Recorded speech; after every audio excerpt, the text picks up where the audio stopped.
Study IQ IAS, अब तैयारी हुई अफोर्डेबल।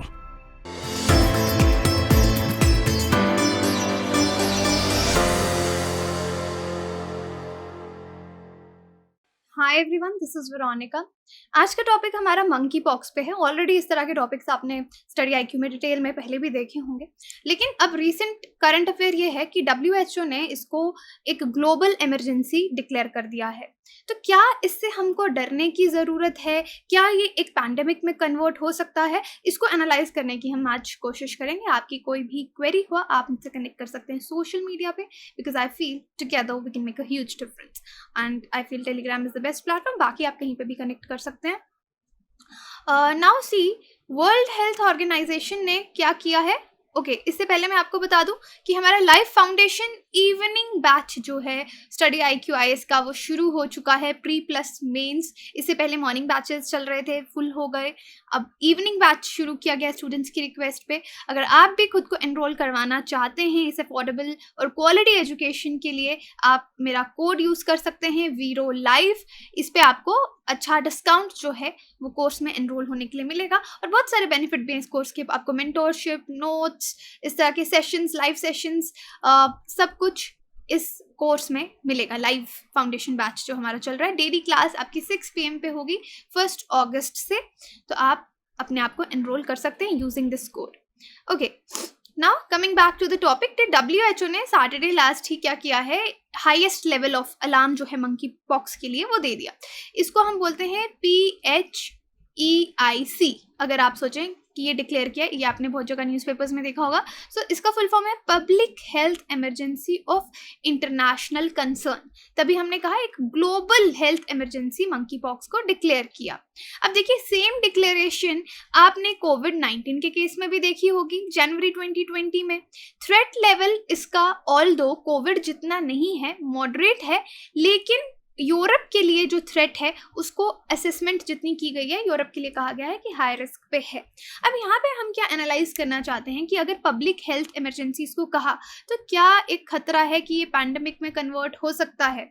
और आज तक कौन कौन सी डिजीजेस को WHO ने ग्लोबल हेल्थ इमरजेंसी डिक्लेयर किया है, इससे पहले भी किया है, इसका क्या मतलब है, हम अपने आप को किस तरह से प्रोटेक्ट इससे कर सकते हैं, and does it mean it is the end of the world? क्या दुनिया ख़त्म होने का डर है? जैसे पैंडेमिक में हमने देखा कितने लोगों की डेथ्स हुई। लिटरली नहीं बोल रही हूँ, बट आप इसका खतरा मेजरमेंट, इसका कितना खतरा हो सकता है उसको मेजर करने के लिए हम इसको एनालाइज करते हैं। देखिए, अब कंटेक्स्ट क्या है कि पिछले कुछ सालों में पहले भी बहुत बार अगर आप देखेंगे इस तरह की इमरजेंसीज जो हैं वो घोषित की गई हैं। ये इंडियन एक्सप्रेस का आर्टिकल आप देख सकते हैं कि हाईएस्ट अलार्म लेवल, क्योंकि जब ग्लोबल इमरजेंसी कह दिया that is the highest alarm level. अब इससे पहले मैं आपको बताती हूँ कि कौन कौन सा पब्लिक हेल्थ इमरजेंसी घोषित किया गया है WHO के द्वारा। 2009 में, यहाँ पे पेन दिख रहा है, यस, 2009 में, यहाँ से शुरू करते हैं, स्वाइन फ्लू आया था, उसको भी इसी कैटेगरी में रखा गया था, global health emergency, swine flu. उसके बाद 2009 के बाद 2014 में पोलियो को भी सेम कैटेगरी में रखा गया। 2014 में ही इबोला को भी ये दर्जा दिया गया। इस तरह से आपने जीका वायरस का सुना होगा, फिर आपने कोविड का देखा, इबोला का एक बार फिर से इन्होंने ये इमरजेंसी घोषित की थी। तो आप देख सकते हैं कि इस तरीके से पहले भी इस तरह की इमरजेंसीज घोषित की गई हैं। कोविड से ऑल्दो मंकी पॉक्स अलग है। कोविड से हमको ज़्यादा खतरा था क्योंकि वो रेस्पिरेटरी ड्रॉपलेट से फैल रहा था और लंग्स पे अटैक कर रहा था और डेडली घोषित हो रहा था।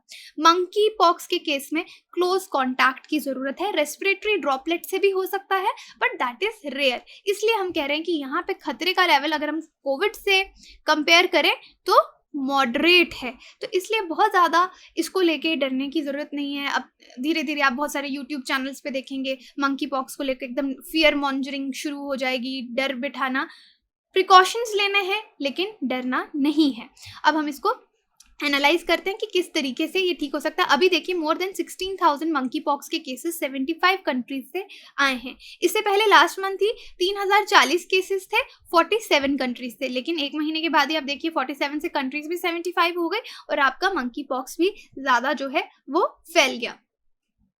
अब इंडिया में अगर केसेस की बात करें तो केरला पे भी रिसेंट आपने वीडियो देखी होगी, थर्ड केस मंकी पॉक्स का आया था और वहाँ पे भी जो ट्रैवलर था वो यूएई से आए थे जिनको ये हुआ और वो जुलाई 6 को इंडिया में पहुंचे थे।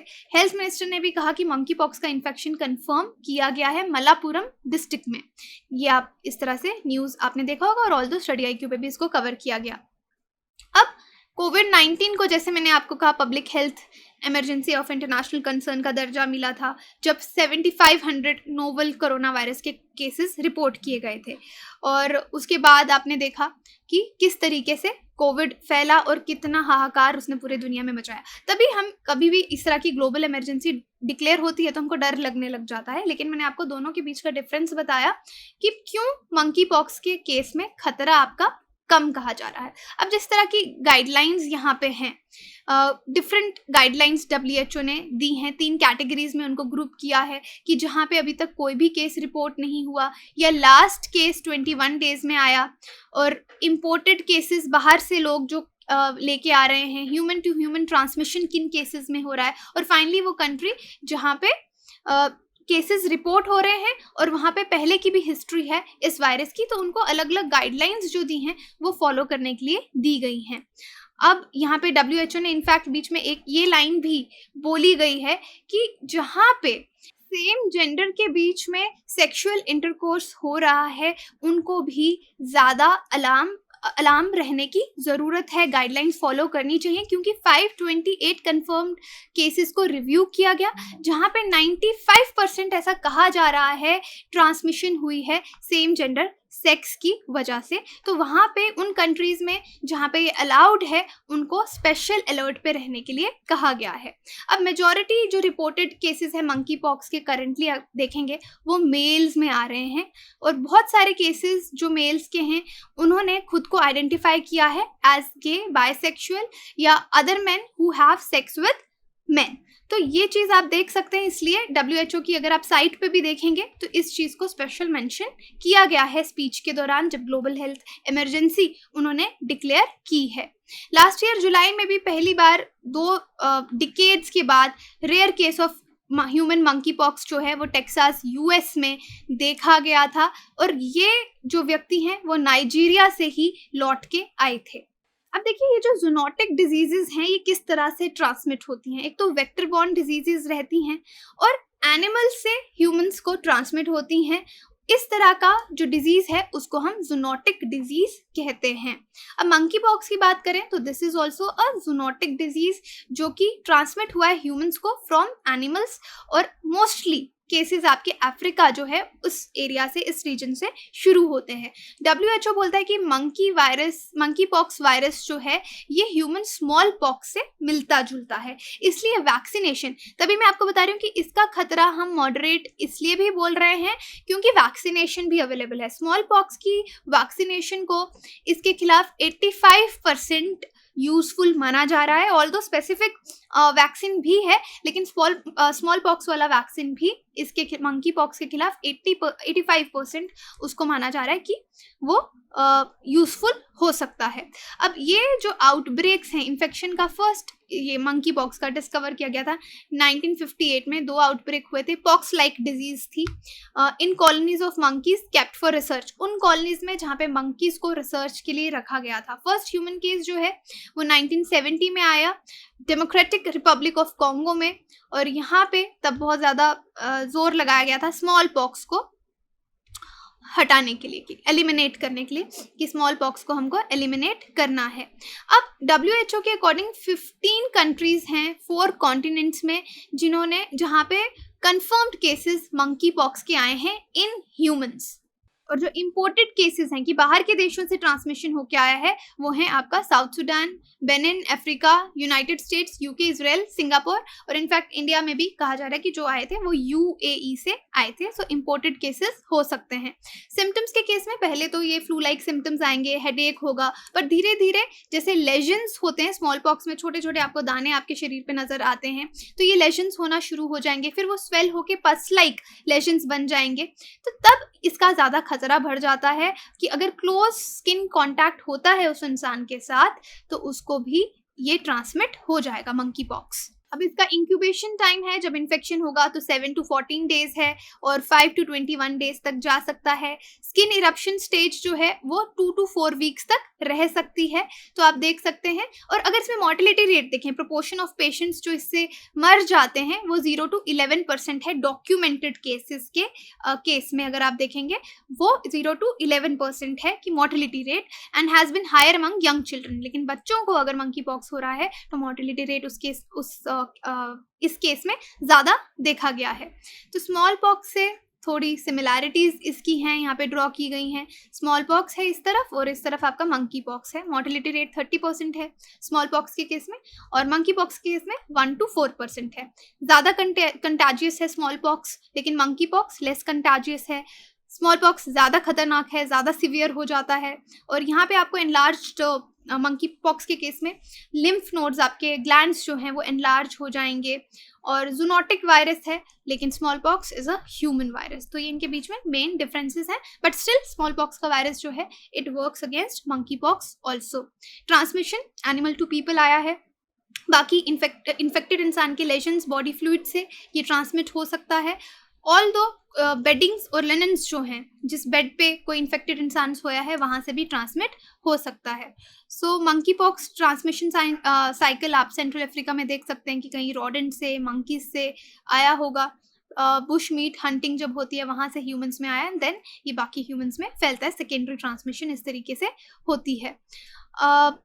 So finally we have discussed this slide also कि monkey pox is milder version of small pox आप कह सकते हो, जो लोगों के बीच में फैलता है। अब यहाँ पे एक बहुत इंपॉर्टेंट टर्म है रिंग वैक्सीनेशन, जो आपके एग्जाम में भी आ सकती है। रिंग वैक्सीनेशन क्या होता है? देखिए, कोविड के केस में हम क्या कर रहे थे, कॉन्टैक्ट ट्रेसिंग कर रहे थे।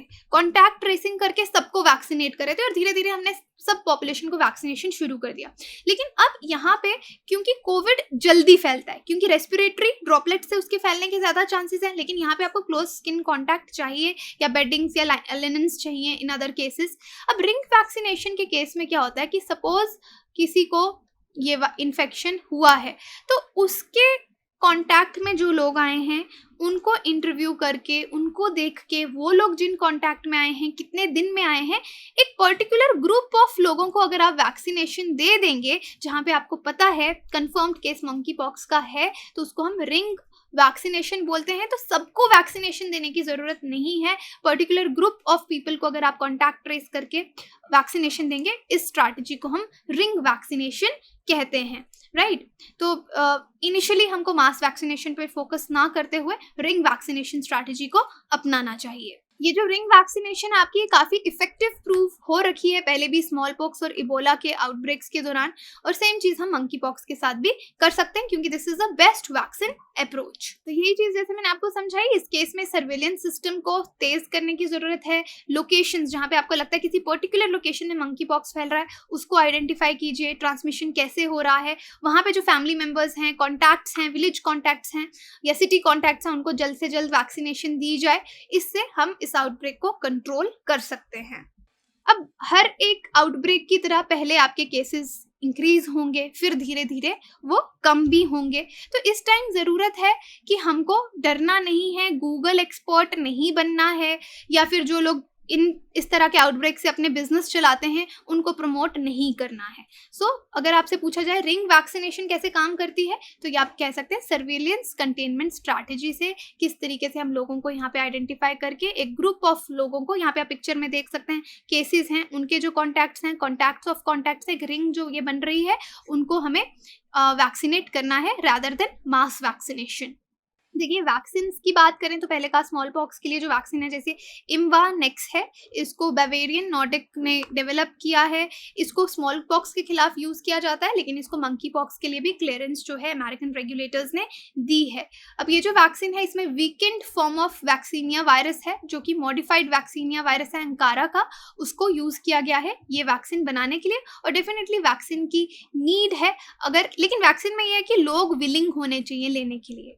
हम ज़बरदस्ती लोगों को वैक्सीन नहीं दे सकते, अभी तक तो ऐसा कोई रूल नहीं है। तो इसलिए विलिंग होंगे वॉलंटरी वैक्सीनेशन अगर लेंगे, जैसे रिंग स्ट्रैटेजी की बात की, उतनी जल्दी हम इसको कंट्रोल कर पाएंगे।